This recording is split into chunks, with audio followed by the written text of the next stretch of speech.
Labor leaders Leody de Guzman and Luke Espiritu have formally announced their Senate bids. De Guzman and Espiritu will run under the banner of Partido Lakas ng Masa. In a statement, PLM said both candidates' platforms focus on labor rights, climate justice, and economic reforms. De Guzman previously ran for president, while Espiritu sought a Senate seat in 2022. How is Leody de Guzman planning to approach his senatorial campaign? We will ask the man himself. We have senatorial candidate Leody de Guzman live via Zoom. Good morning, sir. Thank you very much for joining us. Ay, magandang umaga sa inyong dalawa. Ay, si Carlo. Magandang umaga rin sa ating mga taga-pakinig at taga-panood. Sir, first off, syempre gusto namin malaman po, kailan pa kayo magpa-file ng iyong COC? Originally, kaming dalawa ni Luke ay magpa-file sa October 4. Tingnan natin kung hindi mababago. Okay. Sige. October 4 yan, October abangan 4. natin silang dalawa. Pero ano po yung mga preparations po ninyo na gagawin this time around? At ano po yung mga siguro lessons learned from your campaign last 2022 na hindi nyo na po gagawin or gagawin nyo pa rin po this coming elections? Review rin ng mga platform namin, tapos katapos-tapos naman yung convention. Then, kwentuhan doon sa mga manggagawa pa rin at iba pang sektor, doon sa kailang mga issue. Pero generally, walang nabago eh.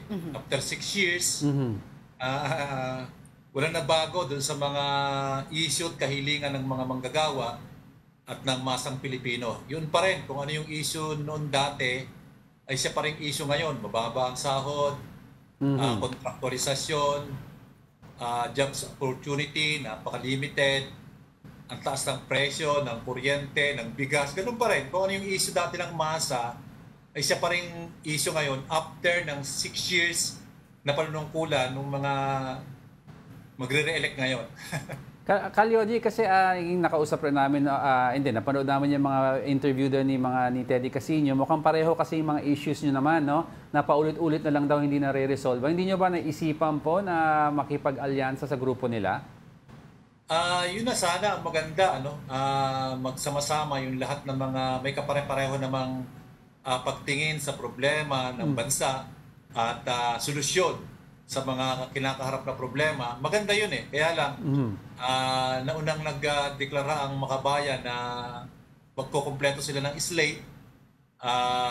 Kaya medyo na-abort yung planong pagsasama-sama. Pero kami dalawa ni Luke, ay inirekomenda namin sa mga botante at sa mamayan na tangkilikin ay yung mga kandidato mula sa sektor, sa hanay ng mga manggagawa lalo na, at ng mga samahan, mga leader ng samahan ng mga maralita, ng mga mamayan, kumpara doon sa dati na lang laging ikinakandidato natin o binoboto. Dahil wala namang nangyayari.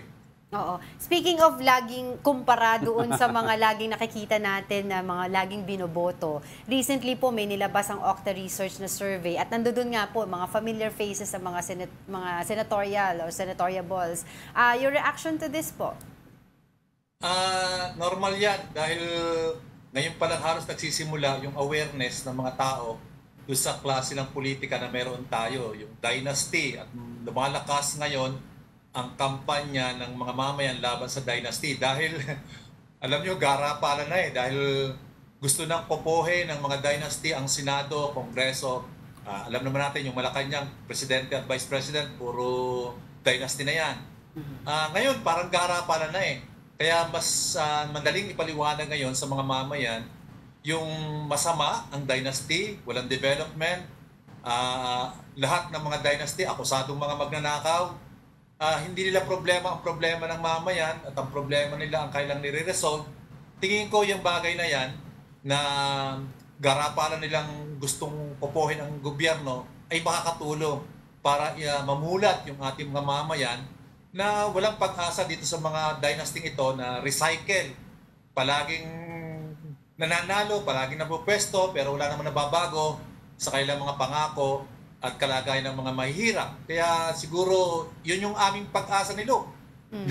Pero paano po yun? Yung ating mga mamayan ay magising na sa katotohanan na yung kailang palaging ibinobotong mga sikat at bad dynasty ay wala namang concern sa problema nila.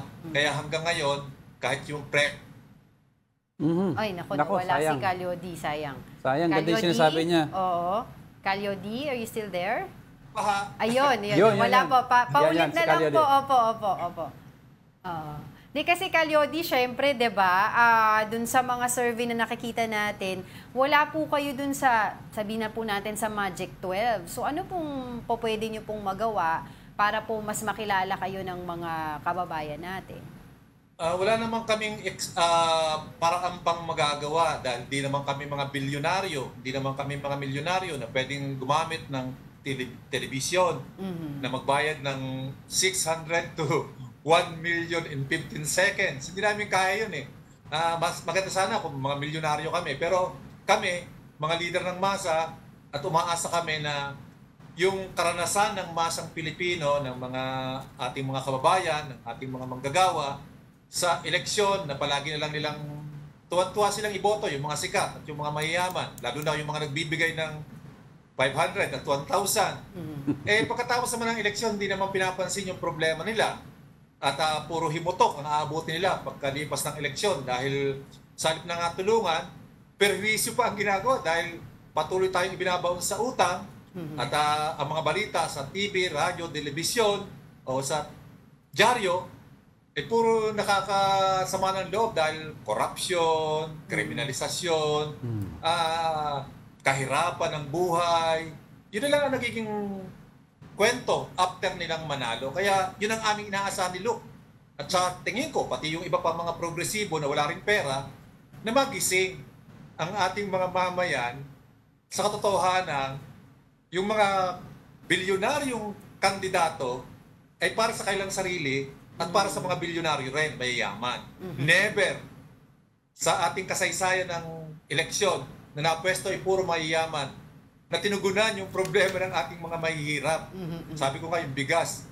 Agricultural tayo pero hindi magawang mapababa. Yes, nako, isa-isahin po natin yan kapag may mas madami pa po tayong oras. But for the meantime, maraming salamat po sa inyong pagkakataon ngayon. That was PLM Senatorial Candidate Leody De Guzman. Maraming salamat. Maraming salamat din sa inyo at mabuhay po kayo.